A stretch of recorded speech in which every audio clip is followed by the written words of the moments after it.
Hi, welcome back to Deadly Affirmations, the video book. Today we're going to read the first section of Chapter 3, called Accept Yourself. And as long as we're talking about feeling good and being all that you can be, it's time for a commercial. Here is a paperback copy of Deadly Affirmations, which you can purchase at Amazon.com for a piddling amount of money. Yes, I said piddling. If you prefer the Kindle, it's available too for even less. It's amazing. It's a hell of a book too. You'll enjoy it. Just a thought. Okay, back to work. Here we go. If you're ready, let's begin. Chapter 3, Accept Yourself. Patience had been careful to set the alarm last night for 6 a.m. As she knocked the little clock onto the floor and desperately tried to convince herself that she should spend 5 more minutes under the covers, Abraxas jumped onto her chest. Patience opened her eyes, stared into the Abraxas golden one, and whispered, "All right, Brax, breakfast's on the way." Patience dragged herself out of bed and walked into the kitchen, stretching one arm over her head and then absently scratching an itch on her butt through the back of her cotton sleep shorts. She found a half-finished can of Fancy Feast Chicken Classic in the refrigerator and dumped it into a Abraxas dish, which she pulled out of the rack where it had been drying overnight. The cat seemed to.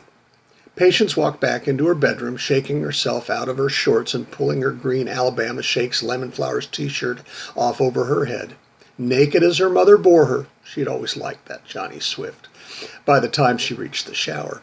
She didn't have time to wash her hair, but she turned on the water, brushed her teeth, and hopped into the shower when the clouds of steam rose over the curtain.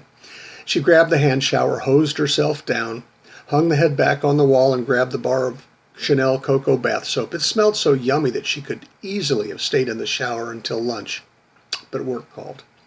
She washed off the soap, turned off the water, and stepped out, grabbing the big purple bath sheet. It was a ridiculously expensive Pima cotton from Land's End.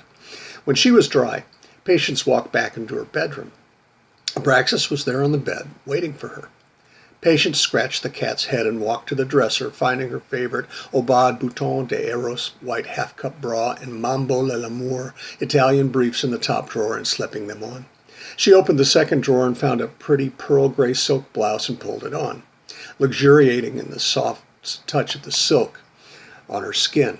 Then she walked to the closet, choosing black silk slacks and her black David Tate single-band sandals. She looked at her reflection in the mirror and smiled. She looked pretty darn good. Just a few more touches. She walked back to the dresser and opened her jewelry box, finding the silver short drop earrings with the cabochon amethyst and the silver necklace with the little silver locket that her grandmother gave her, with Granny's miniature photo inside. Patience wore no makeup except lip gloss. Her favorite was the MAC cream sheen glass deep red, right up my alley, that she now applied to her lips. Patience was ready for work, and today she wouldn't be late, but she stopped for the minute that it took for her to read her daily guidance and her affirmation. Guidance first. People live and people die. Things come and things go. Sometimes life feels good and sometimes it feels bad. When you acknowledge this, you will change your life. Patience read the sentence 3 times silently. Then she spoke the words aloud. Then it was time for her affirmation, her positive focus for the day. She opened the little box and let her fingers move carefully over the little cards, waiting for the right one to choose her. Yes, there it was. She turned the card over to read it, and she heard herself speak the words that she would consider today. Then, like the day before, she reflected on the powerful words and let them give her life purpose and intention. 23. I easily find solutions to challenges and roadblocks and move past them quickly. Patience put the card back in the box and slid on the lid. She scratched Abraxas again, grabbed her purse and keys left by the back door, locked it, got into her car, and drove to a new day at Thorough Solutions. Patience pulled into the parking garage at the Thorough Solutions building and actually found a place to park that didn't require her to squeeze her car into half a space or walk all the way across the garage. There were a number of places available, but maybe that was because of the 3 police cars arranged around the elevator. Patience parked her car, grabbed her purse, and walked to the elevator and work. About halfway across the garage, she passed a a person-like shape outlined in yellow tape, and a dark stain that colored the concrete near the outline's head, and altered her route to the elevator, giving that outline a wide berth. She nodded to the 3 uniformed cops standing near the tape, and one nodded back. The other 2 simply stared. She reached the elevator and pushed the up button, noticing that there was some sort of powder on the button and console. She entered the elevator car and pressed the button for the 3rd floor. In a few seconds, the doors opened to Thorough Solutions. Julie motioned Patience over to her desk. "Hi, Julie," Patience said. "What's going on? What are the police doing downstairs?" "Oh, Patience, it's terrible," Julie said in a shaky voice, dabbing at her eye with a paper hanky. "Mr. Daniels was killed last night." "What?" Patience asked. "When? Where? What happened?"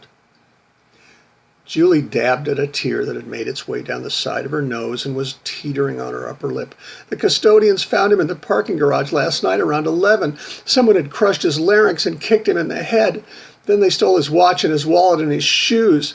The police have been here since around midnight, investigating and looking for clues. They told me they want to interview everyone who was here yesterday. It's all so terrible." Patience was confused by this new information. So someone had found Robbie's body after Patience had elbowed him in the throat and had made sure that he was dead before robbing him. Patience could understand stealing Robbie's watch and wallet, but his shoes were $100 Johnson & Murphy's, certainly not A. Tostoni's or even Brooks Brothers, and if his shoes were any indication, his watch had probably been a Timex. Patience moved over to Julie and pulled her into a hug. "Don't worry, Julie," Patience told her, gently patting her back. "They'll catch the guys that did this. I just know it. Would you like me to walk you to your car after work?" Julie held Patience for a minute, broke away, and wiped her eyes once again. "Thank you, Patience. I'd really feel better if you did. I'd better get to work." Patience left the receptionist and walked back to her cubicle and sat down at her desk. After a minute or two, she took today's pile of files from its place on her desk and started to sort through it. But before she had looked at 5 files, she turned and looked at Robbie's former office. Maybe now she'd get her promotion. Probably not. Robbie's boss was as big a pig as Robbie had been. About 11:30, a strong baritone male voice said, "Ms. Murphy?" Patience looked up into a pair of dreamy blue eyes that framed a strong aquiline nose above full lips and a strong jaw covered in stubble. This beautiful man's hair was a dark brown that complemented his olive-colored skin. He smiled a Duchenne smile, his eyes sparkling with the pleasure of seeing her. She was smitten. "Yes?" she said, having to consciously stop her words from lurching out of her mouth as she almost lost herself in this man's smile. "Good morning," he said, extending his hand. "My name is Detective Marcel Williams. May I ask you some questions? I'm investigating the murder of Mr. Daniels." "Murder?" she blurted. "Yes, ma'am. Mr. Daniels was robbed and murdered in the parking garage last night." "Oh," Patience said. "Okay." "May I sit?" Detective Williams asked. "Oh, of course," Patience said, flustered. "Please." Detective Williams pulled up a chair and reached into his inside suit coat pocket and pulled out a little notepad. He reached to his shirt pocket and pulled out a gold crossball point pen. He wore a nice suit, not what Patience would have expected for a detective.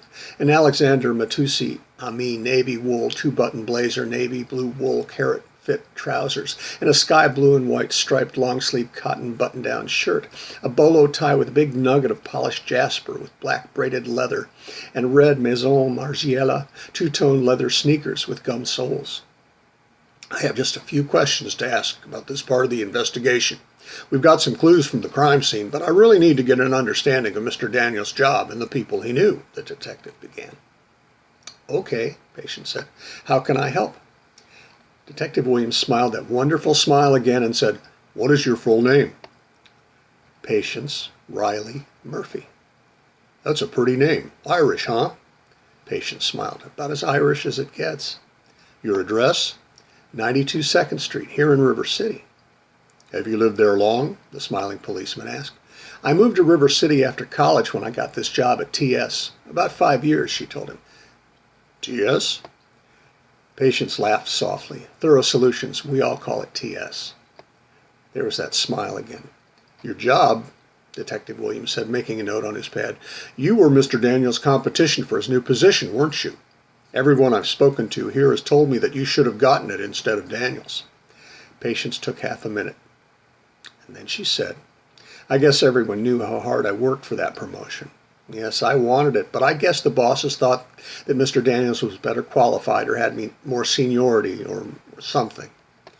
Do you think that Mr. Daniels got the promotion because he was a man? This cop was as smart as he was cute.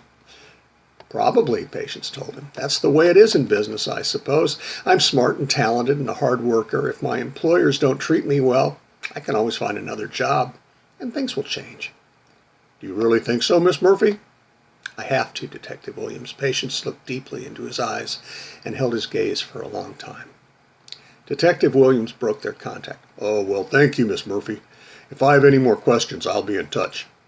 He stood, and Patience stood too and held out her hand. He took hers and didn't really shake hands, just held her hand long enough to be polite, letting go just before his politeness turned into something more complicated. Patience worked until 5. The rest of the people in the office got up from their desks and emerged from their cubicles and headed for the elevator and stairs. Patience hung around until most of her coworkers had left, and then she walked over to Julie's desk. Time to go, Julie, she said.